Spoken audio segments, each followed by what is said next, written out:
Get your productivity tools back with these fixes for Windows split screen feature. So first off, try some generic fixes like restarting your PC, updating your graphics driver from Device Manager, or performing a clean boot.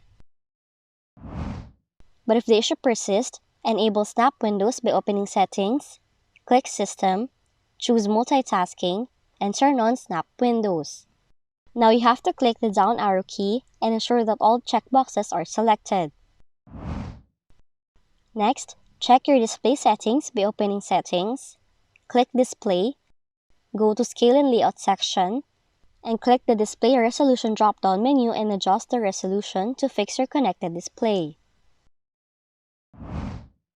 And lastly, restart Windows Explorer by opening Task Manager, select Windows Explorer, then select Restart.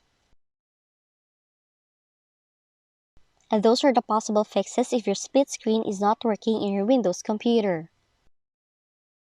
If you found this video helpful, kindly like and subscribe. You may also click and turn on the notification bell so you can be notified from whenever we release new videos.